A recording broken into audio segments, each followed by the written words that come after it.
It is my delight to be here today on EVTV to interview one of our newer residents, and that is Dan McGee. And I know you're going to find him as interesting as everyone else has. Welcome, Dan. Thank you so much. We're so glad you're here. When did you move to Epworth? June the 18th. Whoa, you are new. This year, yes. In the middle of hot weather, Yeah. and it's just stayed right with us, hasn't And it? I came from a cold mountain, so it was Oh, no, nice and warm. not coming from Colorado. Yes, Oh, yes. Surrounded by 14,000 foot peaks. Yeah, with snow on top of them when I left. and here you are. Yeah, But we're going to have some cold next week, and I know that you'll love that Yeah. as much as the rest of us have. yeah. So, I want to find out about Dan McGee. Where were you born? Atlanta, Georgia. Oh, Yeah. did you pick up some of your accent from that? I just met a lady from Alabama in the hall, and we had the funniest exchange because she said something about living in Alabama. I said, well, I know about Alabama because I lived across the border there in Georgia. So we had fun with that. Oh, I bet you did. I bet you did. So you grew up there? Yeah, I grew up in Georgia. My dad was a pastor. Oh, and very so good. when he moved, we moved. And but we started in Atlanta and came back to Atlanta. And when you got out of high school, what were your plans? To go to Baylor University. Oh, the Yeah. Baylor Bear. Yeah, Baylor. Very good, very good. Yeah, And so you went to Baylor majoring in, religion. Oh, I know. what a surprise, I right? know, right? You'll have a few more surprises like that. Uh-oh. Yeah, I did major in religion. Then I went to Southwestern Seminary in Fort Worth Yes? and got my master's in religious education. I did not want to prepare as a pastor. I wanted to be in education and administration and things like that. So Of the church. yeah, of the church. Oh, interesting. So I did that for 15 years, Oh, my word. and then the surprise comes. Uh-oh, okay, I'm ready for a surprise. Well, first I have to tell you that Okay. I don't think I've ever met anybody, if you are intentionally planning to go into the administration of a religious organization. It was a rare opportunity because these large congregations across the nation really needed that because they had hundreds and hundreds of volunteers. And so we trained in seminary philosophy of education, methods, and all kinds of things. The same thing my wife learned when she became an educator herself. So, yeah, that's what I did for 15 years. 15 years. Mhm. Was it in Texas or in Georgia or? It was all in Texas. Yeah. Oh, okay. hmm And so, now you ready for the surprise? Okay, of course I am. I finally reached the church that I felt like I had the best fit, theologically and worship style and all that. And after I got there, I realized that there's something more.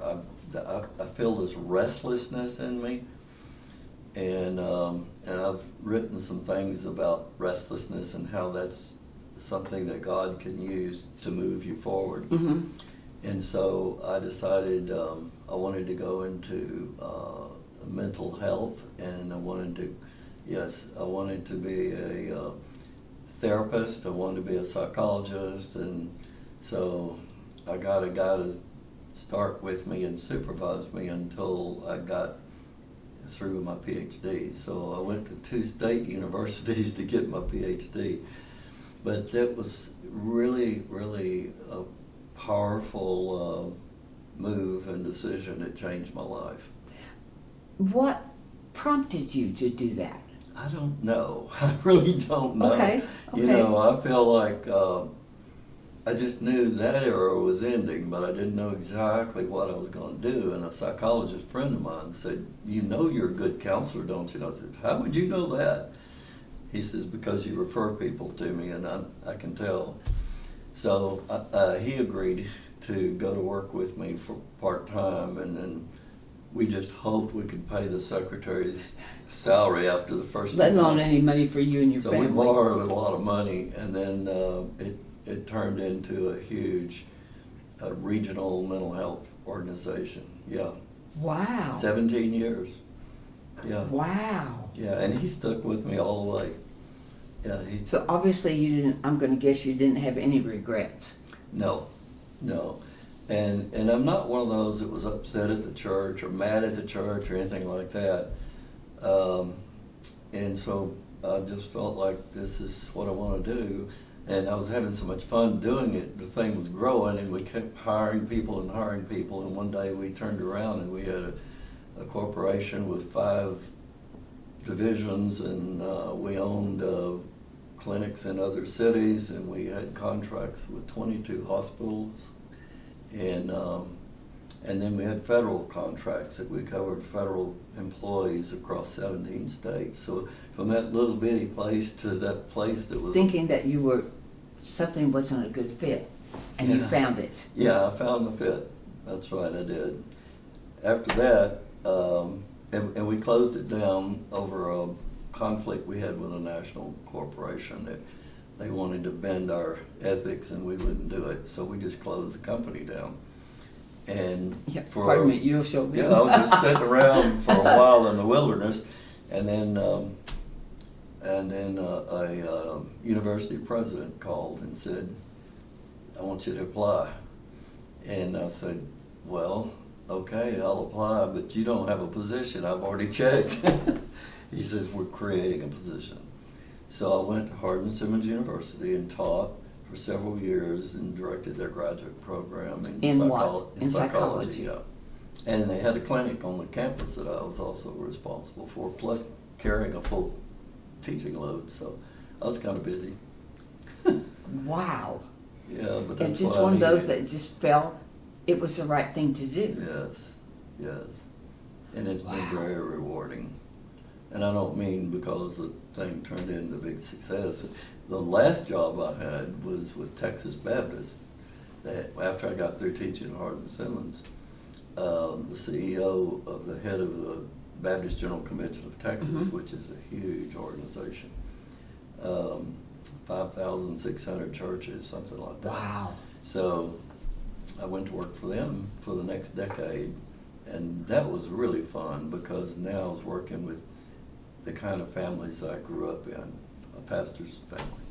So you're having a life from the work side, and you're getting these degrees. What did you get your PhD in? What was my major?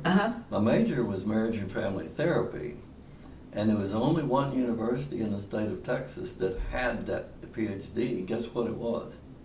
Texas Woman's University. Of course. If you're going to talk about the family, the women ought to be involved, right? Yeah, well, anyway. Don't say. So, at that level, the schools that are affiliated with the University of Texas system all have to have co-education. Yes. Okay, let's back up a bit. Okay. You have a family? Oh, I've got a great family. Okay, let's hear about it. Well, I just lost my spouse. Oh, 58 I'm so sorry. years. Yeah, she was 58 years. 58 years. We were in love for 60, but our parents talked us into waiting together. But we graduated together. We graduated together from Baylor. And so then was she from Texas or Georgia? She was from Arkansas. Whoa, so okay. You have an Arkansan and a Georgian, and the language is going to get really mixed up. Yeah, I bet they did. Yeah, I bet so. Married 58 years. Did you have any children? Yes, we have 2 girls, and the oldest is Michelle, lives right here in Edmond. Oh, very good. She's the reason one of the reasons I came here, because I wanted to be near her. And then the other, and by the way, they're all musicians. Everybody in the family is musicians. Oh, she how had 3 wonderful. children. One of them's in New York City now, doing interviews and things for plays. And then the other one became a social worker. And they both went to Baylor, which surprised me because we thought they were going to go to University of Colorado because we had a little cabin up there, and every time we went up there, they said, I love Colorado, yeah. But they both went to Baylor, and both of them got their master's degrees in their field. And the younger one is now an expert on trauma, and she's married to a doctor. They have Medical doctor? Medical doctor, Okay. and there's 4 out of 5 of their children are all adopted from different countries. Oh. Well, sort of. 3 of them came from the same country, but they're just beautiful, and they're all What grown. ages? Oh, they're grown They're now? all grown now. The last one is a senior in in college, studying psychology. Imagine that. You could start another corporation, just family, right? Yeah, but yeah, they're great daughters, and I could not be more proud of them. They just. What brought you to Epworth? Well, my wife was getting worse in Alzheimer's, and her condition was deteriorating. So I wanted to be near Michelle so that Michelle could not only be there but help. And so we moved from Arlington, Texas, where we'd lived for 40 or 50 years, Oh, something wow. like that, to Edmond. And so while she was suffering from that disease, she fell and broke her hip. Oh, yeah. Not unusual. And she was in Mercy Hospital, and when they wanted to put her in rehab, we brought her here. And so for about 2 months or something like that, I was here every day watching over her, and I became so impressed with the staff, with the people, and I just couldn't believe everybody was so friendly and took care of their patients. And so I just, I said, this is where I want to come whenever I go. Oh, very good. Very good. What are the ages of your grandkids? Yes, I have 8 grandkids and 1 great-granddaughter. Yeah. How old's the great-granddaughter? Less than a year. She's Oh. pretty brand new. Yeah. Oh, very good. Yeah. Is there anything that you could think about right now you'd ever want to tell your grandchildren about the life that you and your wife and your daughters? Well, yes. It's a good question, because I started writing. I've always journaled all my life, and I became a writer along the way, did a curriculum writing for Baptist, and then authored a few books and co-authored a few books. But I wanted to pass on to my children lessons I felt like I had learned. Right. So I started writing it, and then all of a sudden it turned into a book. So it's now a manuscript, but Very good. But I'm looking for a publisher who wants to take it, because my theology is very progressive, and so you've got to find the right publisher to do that. So. Brings a lot of questions. I know it does. But I think we won't. I started to say that would take too long. Yes. Right. Very good. It's very much. I'm very much a follower of Jesus, and I Oh, have good, no yeah. apologies for that.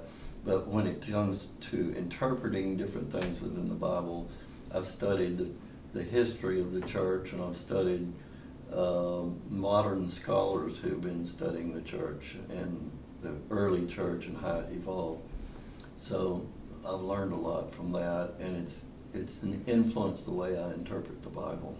Oh, how interesting. But it hasn't daunted any, or what would you say, limited any of my real practices that I believe in. So, Because you built your practices on your beliefs. yeah. So. Yeah, so in fact, part of this book or manuscript, whatever it's going to be, is a study of well, I've become a contemplative. Does that mean anything? Mm-hmm. Well, somebody called me a mystic, but I don't. A mystic. I haven't had visions, and I don't walk. Yeah. And I don't glow in the dark or anything Right. like that. Not yet. No, hope not. But I did learn a lot from my studies through Well, good.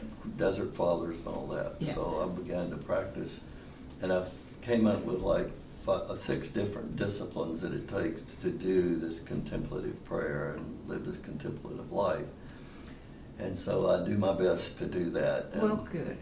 and- Kind of one of the last question I want to ask you. Is there anything that you've observed at Epworth that you would like to get involved with that you haven't had time yet to do, or because you've been here a short time? Well, yeah, but the ones I like most, I'm already attached to. One of them is the writing group. Yes. Because I'm an author and I write poetry, and I always think nobody wants to see my poetry, but I found out some people Yeah.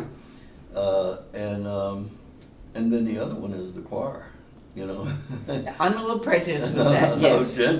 gender would not say take no, but I don't know if I'm gonna be able to continue it just because I haven't used my voice to sing in about 30 years. So Well, I think it's still Get there it warmed somewhere. up. She will find ways to get that warmed up. She will do it. I know. Yeah, she's pretty phenomenal. She's incredible. Yeah. She really is. I thank you so much for your time. Thank And you. maybe another time we'll get into 1 or 10 or 20 Theology. different, right, something along that way. Okay. All right, so again, welcome to Epworth. Thank you. And we look forward to seeing more of you around. Well, you're very kind. Thank you for doing this for me. You bet, it's my delight.